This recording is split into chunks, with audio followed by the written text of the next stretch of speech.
दिव्याति दिव्य भाव से भगवान पढ़कर वापस आए।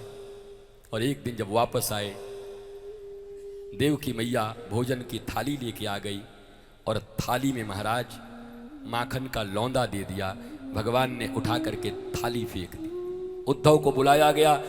देवकी मैया बहुत कंफर्टेबल नहीं थी कृष्ण के साथ। अब 12 साल के बाद लाला आया था तो बड़ा अलग संबंध था, आपका संबंध था। आप कैसे हो? वहाँ ठीक हूँ। आप अच्छे हो? आप अच्छे हो। 12 साल के बाद थोड़ा रेपो नहीं बना था, क्योंकि कृष्ण तो यशोदा को ही अपनी माँ मानते थे। लाला नटखट लाला यशोदा मैया के साथ उनका झुम्मा झाटी सब चलते थे, माखन चुराना, कुटाई पिटाई होना, तो बहुत कंफर्ट नहीं थे देवकी के साथ। तो दौड़कर उद्धव आए, बोला देवकी मैया बोल रही हैं कि आप बहुत नाराज हो। बोला नहीं, नाराज नहीं हूं। मैया को कह दो, मैया मेरी है, प्रेम करता हूं, पर कह दो दोबारा माखन नहीं देगी, क्योंकि कृष्ण माखन तो केवल यशोदा के हाथ से खाएगा। माखन पर अधिकार सिर्फ मेरी मां यशोदा का है। और कह देना जो देना हो इनको, मेरी मां है, जन्मदात्री। भगवान कितना प्रेम करते हैं यशोदा को, क्या लगाव है उनका। मैया कई ये बार बार रोता है। उद्धव पूछता क्यों नहीं इससे, इसको क्या तकलीफ है? याद आती है तो चला जाए। मैं जानती हूं कि मैं मां हूं, फिर भी मां जैसी नहीं हूं। मां को बड़ी पीड़ा होती थी देवकी को कि मुझे स्वीकार नहीं कर पा रहा। उद्धव ने जाके पूछा ठाकुर रोते क्यों? मैं बृहस्पति का शिष्य हूं, कश्मीर यूनिवर्सिटी से आया हूं पढ़ के, और मेरे गुरुजी ने कहा है कि ये भगवान है। पर यार तू हमेशा रोता रहता है, भगवान कहीं रोता है? उद्धव के गुरु ने कहा था कि कृष्ण भगवान है, पर उद्धव जब अपना गणित गुणा निकालता था और शास्त्र निकालता था तो उसको भगवान का कोई लक्षण ही नजर नहीं आता था। अब बताओ, जब उद्धव जैसे विद्वान को कृष्ण में भगवान का लक्षण नजर नहीं आता, तो कहां हम इस दुनिया में किसी को कोई गुरु नजर आए, किसी को कोई शिष्य नजर आए। हमारे भीतर इतनी विकृति है, संस्कृति नहीं है कि हम सहजता से स्वीकार कर सके किसी को। नहीं कर पाता ये मन। सहज स्वीकारोक्ति उन्हीं की है जो सहज जिंदगी जीते, नॉर्मल। जो एबनॉर्मल हैं वो सहजता से क्या स्वीकार करेंगे।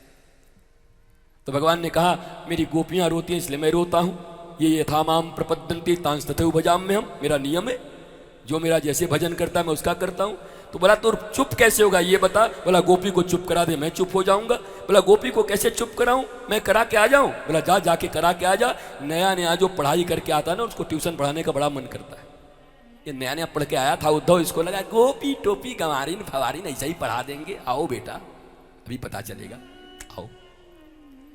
उद्धव गए, भगवान ने बढ़िया अपनी पीतांबरी पहना दी और अपना रथ दे दिया। बंसी भी एक दे दी, बस मोर पंख नहीं दिया। मोर पंख लगाने के अधिकारी सिर्फ श्री कृष्ण है।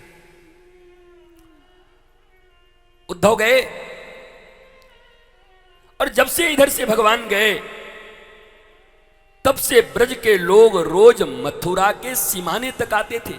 छोटे छोटे उनके मित्र स्तोक, सुबल, सुदामा, श्रीदामा सब आते थे। और आते समय सुबह सुबह कहते ओ मैया, ओ मैया यशोदा, हम जा रहे हैं, आज कन्हैया आवेगो पक्को, आज ले आऊंगो। सुबह सुबह छोटे छोटे बच्चे निकलते, दिन भर रहते मथुरा के सीमाने पर, और संध्या को फिर लौट आते, और मां रोती रहती घर में। और जाते समय उनकी हिम्मत नहीं होती थी कि यशोदा के महल से जाएं। दूर से ही कहते जाते अरे ओ मैया, तेरे लाला आज भी नहीं आए। और मां रुदन करती, गोपियां रुदन करती। ब्रज की बीथियां, जिन बीथियों में कभी कुसुम खिलते थे, जिन बीथियों में कभी भगवान के सुबास, भगवान की चंचलता, चहलकदमियां, राधा कृष्ण के रास नृत्य, क्रीड़ाएं होती थी, उस ब्रज के रज ब्रजवासियों के आंसुओं से भीग गया था, कीचड़ बन गया था। इतना रुदन होता था, दिन रात रोते। सदा रहत पावस ऋतु हम पे, जब ते श्याम सिधारे। कहा ब्रज में जब कृष्ण थे तो सदा बसंत रहता था, और जब ठाकुर गया तो बरसात आ गई। फिर ब्रज में एक ही ऋतु रहता था, बरसात, और वो भी आंखों से बरसा होती। वृंदावन 2 ऋतु देख चुका है, कृष्ण के रहते सदा बसंत, और कृष्ण के जाने के बाद बरसात, आंखों से बरसात।